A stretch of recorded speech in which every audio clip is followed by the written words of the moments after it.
எல்லாமே தான் அடைப்பு. குழந்தைகளுக்கு நம்ம சொல்லித்தர வேண்டிய 17 ரூபாயிலிருந்து 17 ரூபாயிலிருந்து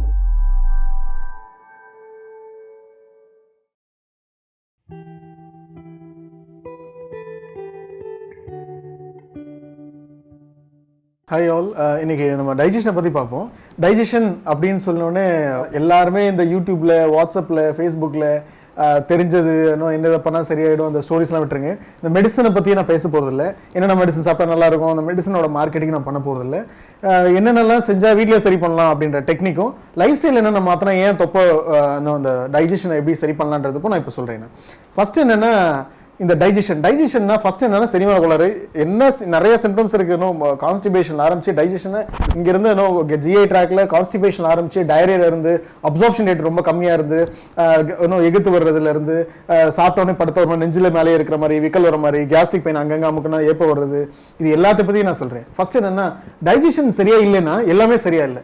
இது ஏன் அப்படின்னு பார்த்து ஃபர்ஸ்ட் பாத்தீங்கன்னா ரொம்ப சீக்ரெட்டான ஒரு விஷயம். அதை பண்ணீங்கன்னா டைஜஷன் ப்ராப்ளமே வராது. அது சீக்ரெட் என்னன்னா, ஃபர்ஸ்ட் உடம்ப எக்ஸ்கிரீஷன்னா வெளியே தள்ளுறது. நம்ம எக்ஸ்கிரீஷனை வெறும் யூரின் போகிறது, மோஷன் போகிறது நினைச்சிட்டு இருக்கோம். ஆக்சுவலி பார்த்தீங்கன்னா அப்போ போகும்போது ஃபுல்லாலாம் கிளென்ஸ் ஆயிடுச்சுன்னு ஆகாது. அதனால தான் பார்த்தீங்கன்னா அந்த காலத்தில் சித்தர்கள்லாம் நிறைய யூஸ் பண்ணுவாங்க. கடகா பொடி, ராஜபேதி சூர்ணம், திரிஃபலா சூர்ணம், இந்த மாதிரி நிறைய டெக்னிக் இருக்குது. இதெல்லாம் ஃபாலோ பண்ணிங்கன்னா உடம்புல தேவையில்லாத அழுக்கு, மெட்டபாலிக் ஆக்டிவிட்டி எல்லாமே பூஸ்ட் பண்ணும். ரெண்டாவது வந்து பார்த்தீங்கன்னா ஸ்கின்லேயே வெளியேறும். நம்ம நினைக்கிறோம் ஓகே சாப்பிட்டோம், வயிறில் போச்சு, சரியாச்சு, டைஜஸ்ட் ஆச்சு, உள்ளுக்குள்ளதான் பிரச்சனைன்னு. ஸ்கின்னை நீங்கள் எக்ஸ்கிரீஷன் ப்ராப்பராக பண்ணாலும் டைஜஷன் நல்லா இருக்கும். ஃபார் எக்ஸாம்பிள் பார்த்தீங்கன்னா இந்த வாழை இலை குளியல்னு சொல்லுவாங்க. வாழை இலை உடம்பு ஃபுல்லாக போட்டு கட்டிட்டு இன்னும் மேலே படுத்துட்டு மூக்கிட்ட மட்டும் ஒரு ஓட்டை போட்டு விட்டுட்டு நெத்தியில் ஒரு ஈரத்துணி வச்சு கட்டிடுவாங்க. ஸோ அந்த பொஷனில் கட்டிட்டு அட்லீஸ்ட் ஒரு 20 நிமிஷம் ஹாட் சன்ல ஒரு 11 மணி போல படுத்துருந்தீங்கன்னா வெயில டிராஸ்டிக்காக உடம்புல உள்ள செல்ஸ் எல்லாமே ரெப்ளிகேட் ஆகும். ஸோ ஆட்டோமேட்டிக்காக எனர்ஜைஸ் ஆகும். நான் சொல்ல புரியுதுங்களா? ஸோ அது செகண்ட். தேர்ட் வந்து பார்த்தீங்கன்னா புத்து மண் குளியல்னு சொல்லுவாங்க. இது ஒரு டெக்னிக் இருக்கு. ஃபோர்த் வந்து பார்த்தீங்கன்னா வயிறை கிளென்ஸ் பண்ணுறதுக்குனே சொல்லி அட்லீஸ்ட் 6 months ஒன்ஸாவது பேதி மாத்திரை சாப்பிடணும்னு சொல்லுவாங்க. வயிறு கிளென்ஸ் பண்ணுறதுக்கு நம்ம சாப்பிட்றோமா சாப்பிட்றதா கிடையாது.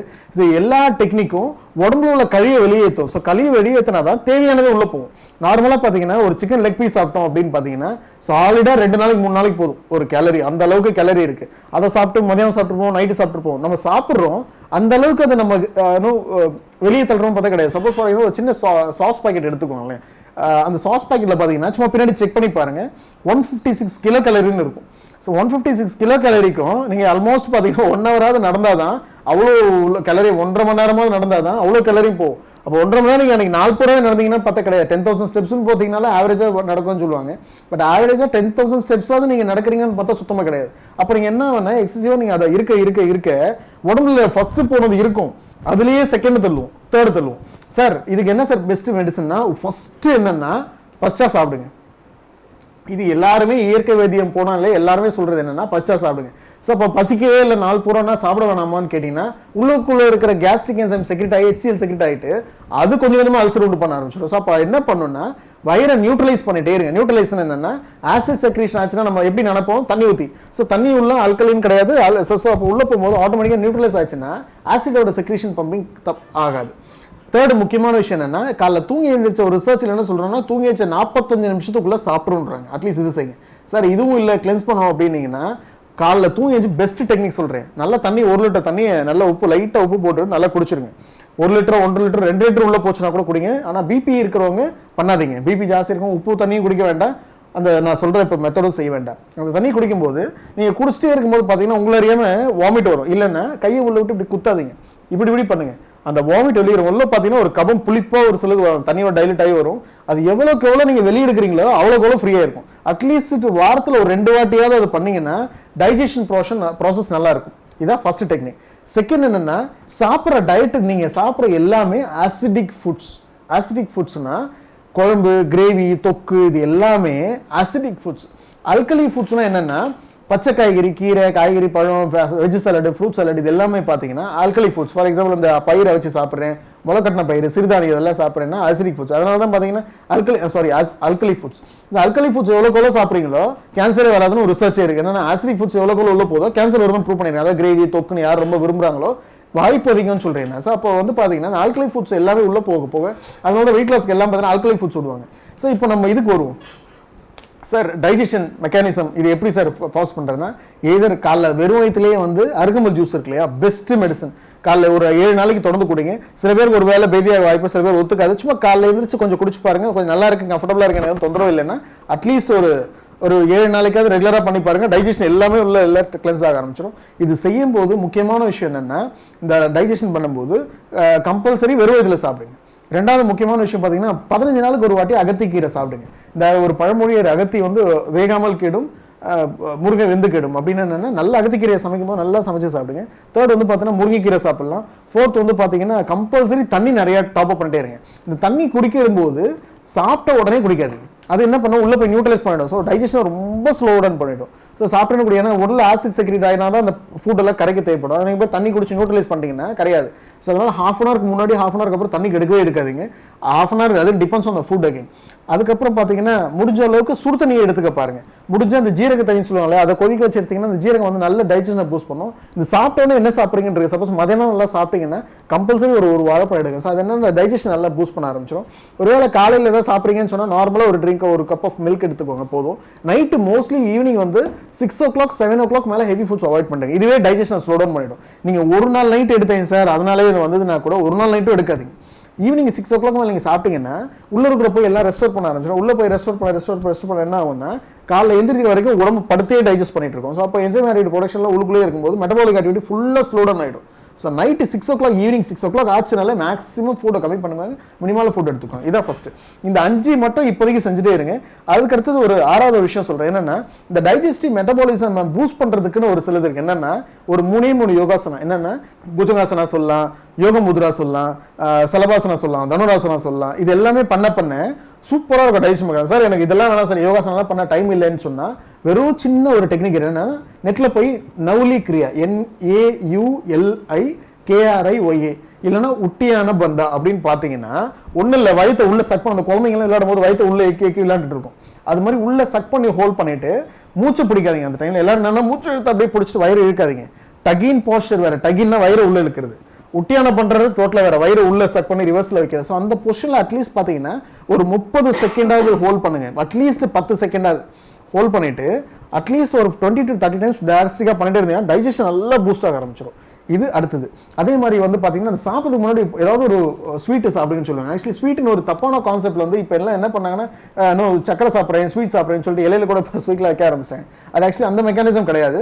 ஆக்சுவலி ஸ்வீட் சாப்பிட்றது ஒன்றும் தப்பும் இல்லை. ஏன்னா நார்மலாக சாப்பிட்றது பார்த்தீங்கன்னா டைஜஷனு கார்போஹைட்ரேட் தான் டைஜஸ்ட் பண்ணும். இந்த டைஜஷனை பற்றி நான் பேசுகிறேன். ஸோ ஸ்வீட்ஸ் இல்லை, அது அந்த ஸ்வீட்டுக்கு என்னென்னா பியூர்லி அபவுட் ஃப்ரூட்ஸ். ஏதாவது ஒரு சாப்பிட்றதுக்கு முன்னாடி ஏதாவது ஒரு ஃப்ரூட்டு சாப்பிட்டுட்டு நீங்கள் சாப்பிட ஆரம்பிச்சிங்கன்னா டைஜஷன் நல்லா ப்ராசஸ் பண்ணும். சார் இப்போ இந்த டைஜஷனை ப்ராசஸ் பண்ணுறதுக்கு இந்த ஸ்வீட்ஸ் இருக்குது சார், இந்த கார்போஹைட்ரேட் இருக்குது சார், இந்த இதெல்லாம் இருக்குது சார், இது எப்படி சார் நியூட்ரலைஸ் பண்ணுறது அப்படின்னு கேட்டிங்கன்னா, நார்மலாக பார்த்தீங்கன்னா இந்த சுகர் இருக்குது, சுகர்லேருந்து, பிபிலேருந்து, கொலஸ்ட்ரால்லேருந்து, டைஜஷனுக்கான எல்லா ப்ராப்ளமும் வர்றதுக்கு ஒரு சிம்பிள் டெக்னிக், ஒரு பெரிய சீக்ரெட், செகண்ட் சீக்ரெட். இந்த செகண்ட் சீக்ரெட் என்னென்னா, நார்மலாக நீங்கள் சாப்பிட்றீங்கன்னா ஒரு வாய் எடுத்தீங்கன்னா சாலிடாக இருக்கும்.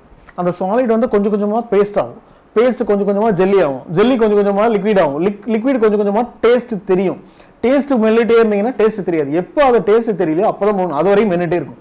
சரி, இது பண்ணினாலே சும்மா ஒரு 10 நாள் கழிச்சு உங்கள் வெயிட் செக் பண்ணி பாருங்க, டிராஸ்டிக் குறைய ஆரம்பிச்சிடும். டிராஸ்டிக் டிஃபரன்ஸ் வெறும் இந்த டெக்னிக். நம்ம என்ன பண்ணுவோம்னா, எடுத்து உள்ள போடுவோம், தள்ளிட்டே இருப்போம். இதுதான் டிஃபரன்ஸ். என்னென்னா, சப்போஸ் ஃபார் எக்ஸாம்பிள் அது 2 இருக்குது. ஒன்று என்னென்னா சாம்பார் சாதம், இன்னொன்று பார்த்தீங்கன்னா ஒரு சப்பாத்தி. ஒரு டைஜஷனை எப்படி ஸ்லோ டவுன் பண்ண நான் சொல்கிறேன். என்னென்னா, ஒரு 2 டியூப் இருக்குன்னு வச்சுக்கோங்களேன். அந்த டியூப்ல பார்த்தீங்கன்னா ஒரு டியூப்ல சாம்பார் சாதம் ஊற்றுனீங்கன்னா இன்னொரு டியூப்ல சப்பாத்தி நல்லா க்ரஷ் பண்ணிட்டு அதை உள்ள போடுங்க. எது சீக்கிரம் வரும் பார்த்தீங்கன்னா சாம்பார் சாதம் சீக்கிரம் வழிக்கிட்டு வரும். கரெக்டாக? அப்போ ஏன் கான்ஸ்டிபேஷன் ஆச்சுன்னா, சாப்பாடு சாம்பார் சாதம் வேண்டாம் சப்பாத்தி சாப்பிடுங்கன்னு சொல்கிறாங்க. நான் சொல்லுக்கு புரியுதுங்களா? சப்பாத்தியை நீங்கள் க்ரஷ் பண்ணி ஒரு டியூப்ல அமிச்சிங்கன்னா அந்த சப்பாத்தி அவ்வளோ சீக்கிரம் வெளியே வராது. ஆனால் சாம்பார் சாதத்தை கரைச்சி உள்ளே ஊற்றினீங்கன்னா ஈஸியாக வெளியே வந்துடும். ஏன்னா சாம்பார் சாதம் உள்ளே போகும்போது வாயில் டைஜஸ்ட் ஆகாது. இதுதான் ஃபர்ஸ்ட் என்ன சீக்கிரம் டெக்னிக்னா, எல்லா கார்போஹைட்ரேட்டும் செரிமானம் ஆறுது வாயில தான். ஏன்னா டைலின் என்சைம் சொல்லுவோம், அந்த எச்சில் இருக்கு. அந்த என்சைம்ஸ் உள்ள எல்லாம் மெட்டபாலிக் ஆக்டிவிட்டி எல்லாம் பூஸ்ட் ஆகுது எல்லாமே வாயில. ஸோ எவ்வளோக்கு எவ்வளோ நீங்கள் அந்த மாடுலாம் பார்த்தீங்கன்னா உட்காந்துருக்கும், எப்போ ஃப்ரீயாக இருக்கும் அந்த டைமில் வந்து உள்ள எடுத்து அசை போட்டுட்டே இருக்கும், அப்புறம் திருப்பி உள்ள தள்ளும். ஸோ இது எவ்வளோக்கு எவ்வளோ முடியுமோ உள்ள டைஜஷனை பூஸ்ட் பண்ணிட்டே இருக்கும். இது என்னன்னா சலையோட மிக்ஸ் பண்ணி சாப்பிடுங்க. எச்சில் இருக்கு இல்லையா, அதோட இந்த சலையோட நிறைய மிக்ஸ் பண்ணி சாப்பிடும்போது வராது. இப்போ கார்போஹைட்ரேட் சாப்பிடும்போது நார்மலாக ஒரு தோசை இருக்கு, ஒரு இட்லி, ஒரு சப்பாத்தி இருக்கு. இந்த தோசையை நம்ம குழம்பு தொட்டு உள்ள தள்ளணும்னா சர்றன்னு போயிடும். தோசை தடவை உள்ள போயிடும், தோசை தடவை உள்ள போயிடும். இதே சப்பாத்தியை நீங்க டிப் பண்ணி சாப்பிட்டீங்கன்னா நீங்க சும்மா உங்களை அறியாம செக் பண்ணி பாருங்க, தோசை ஒரு 5 தடவை மெல்றீங்கன்னா சப்பாத்தி ஒரு மினிமம் 15 தடவையாவது மெல்லுவீங்க உங்களை அறியாம. அது ஏன்னா அப்போ சப்பாத்தியை நல்லா மெல்லும் போது சலைவாவோட மிக்ஸ் ஆகிட்டு அது உள்ளே போகும்போது எச்சியோட போகும்போது ஈஸியாக டைஜஸ்ட் ஆகிடும். தோசையை நீங்கள் இருக்குன்னு சொல்லி ஈஸியாக முழுங்கும் போது உள்ளே போய் மாட்டிக்கும். இதுதான் பிரச்சனை. ஸோ சப்பாத்திலையும் சார் சுகர் பேஷண்ட் எல்லாரும் ஏன் சார் சப்பாத்தி சாப்பிட சொல்கிறீங்க, தோசை சாப்பிட வேணாம்னா இதான் ரீசன். ரெண்டுத்துலையும் நீங்கள் கலர் எடுத்து பார்த்தீங்கன்னா 100 கிராம் எடுத்தீங்கன்னா 100 கலரி இருக்குன்னா இதில் வந்து பார்த்தீங்கன்னா ஒரு சப்பாத்தியில் ஒரு 96 தான் இருக்கும், பெரிய டிஃப்ரென்ஸே இல்லை சப்பாத்திக்கும் தோசைக்கும். ஆனால் ஏன் அதை சாப்பிட சொல்கிறாங்க, இதான் ரீசன். ஸோ டைஜஷனை பூஸ்ட் பண்ணுறதுக்குன்னு பார்த்தீங்கன்னா சுடு தண்ணி குடிக்கலாம் ஃபஸ்ட்டு. நான் ஏற்கனவே சொன்ன மாதிரி இந்த அருகம்புல் ஜூஸ், இந்த ஜீரக தண்ணி இதெல்லாம் தாராளமாக எடுத்துக்கலாம். முக்கியமான விஷயம் என்னென்னா சாப்பிட்ட உடனே படுக்காதீங்க. ரொம்ப ஹெவியாக சாப்பிட்டீங்கன்னா வாக்கிங் போகாதீங்க. சாப்பிட்ட உடனே படுத்தாலும் ஸ்லோ டவுன் ஆகிடும் மெட்டபாலிசம். அந்த மெட்டபாலிக் ஆக்டிவிட்டி ஸ்லோ டவுன் பண்ணி ரெக்கவர் பண்ணுறதுக்கு அவ்வளோ லேட் ஆகும். ஒரு வேளை ரொம்ப தூக்கம் வருது அப்படின்னா கொஞ்ச நேரம் வேணால் சாஞ்சிக்கலாம், ஆனால் அப்பவும் தூங்காதீங்க. நெக்ஸ்ட் வந்து பார்த்தீங்கன்னா சாப்பிட்டோன்னே எக்ஸசைஸ் பண்ணாதீங்க. இது எக்ஸசைஸ் பண்ணீங்கன்னா உடம்பு உள்ளே போய் ஃபாஸ்ட்டாக வெளியே தள்ள பார்க்கும். ஏன்னா ப்ரெஷர் பம்பில் ஜாஸ்தியாகும் போது பிளட் ஃப்ளோவில் உள்ளே போய் மாட்டிக்கும். அதுவே டைஜஷன் மெக்கானிசம் எல்லா ப்ராப்ளம் கொடுக்காங்க. ஸோ சாப்பிட்டீங்கன்னா மினிமம் 2.5 மணி நேரத்துக்கு பண்ணாதீங்க. ஒரு தண்ணி குடிச்சிங்கன்னா மினிமம் ½ மணி நேரம் ஆகும் உள்ள கம்ப்ளீட்டாக டைஜஸ்ட் ஆகி வெளியே வரதுக்கு. ஒரு இட்லி தோசை எடுத்தீங்கன்னா 1.5 மணி நேரம் ஆகும். ஒரு சப்பாத்தியோ இல்லை இதெல்லாம் எடுத்தீங்கன்னா 1.5 மணி நேரம். ஒரு சாதம்லாம் சாப்பிட்டீங்கன்னா 3.5 மணி நேரம் ஆகும். நான்வெஜ்லாம் எடுத்தீங்கன்னா மினிமம் 6 ஹவர்ஸ் ஆகும் டைஜஸ்ட் ஆகி வெளியே வரதுக்கு. அப்போ நீங்கள் அந்த அளவுக்கு நீங்கள் வெயிட் பண்ணி தான் அடுத்து சாப்பிட்றீங்கன்னா பார்த்தா கிடையாது. ஸோ அதனால டைஜஷன் சாப்பிடும்போது சாப்பாடை ரொம்ப கரெக்டாக செலக்ட் பண்ணுங்க. ஒரு ஃப்ரூட் எடுத்துக்கோங்க, ஒரு எடுத்துக்கோங்க. காலையில் எடுக்கிறீங்கன்னா ரொம்ப காலையில் நிறைய சாப்பிடுங்க, மதியானம் கொஞ்சம் கம்மி பண்ணுங்க, நைட்டு ஃபுல்லாக கம்மி பண்ணுங்க. ஆனால் நம்மளுக்கு எப்படி இருக்குன்னா பேட்டர்னே ரிவர்ஸில் இருக்குது. நைட்டு நிறைய சாப்பிட்றோம், மதியானம் பார்த்தீங்கன்னா ரொம்ப கொஞ்சம் ஆவரேஜாக இருக்குது. காலையில் பார்த்தீங்கன்னா சாப்பிட்றதே இல்லை சார், டைம் இல்லைன்னு போகிறோம். இதுதான் ஃபர்ஸ்ட் ரீசன். ஸோ தூங்கி எழுந்திரிச்சு அந்த 10 to 12 hours கேப்பில் பார்த்தீங்கன்னா வயிறு பட்னியாக இருக்கும். அதை நீங்கள் நாள் பூரா நீங்கள் ஒரு ஜூஸ் குடிச்சிட்டு போனீங்கன்னா கண்டிப்பாக ப்ராப்ளம் கொடுக்கும். ஸோ இதனால கம்பல்சரி டைஜஷனை பூஸ்ட் பண்ணுறதுக்கு உங்கள்கிட்ட தான் இருக்குது எல்லா டெக்னிக்கும். ஸோ தண்ணி நிறைய குடிங்க. ஸோ பாருங்கள், சாப்பிடுங்க. All the very best. Thank you.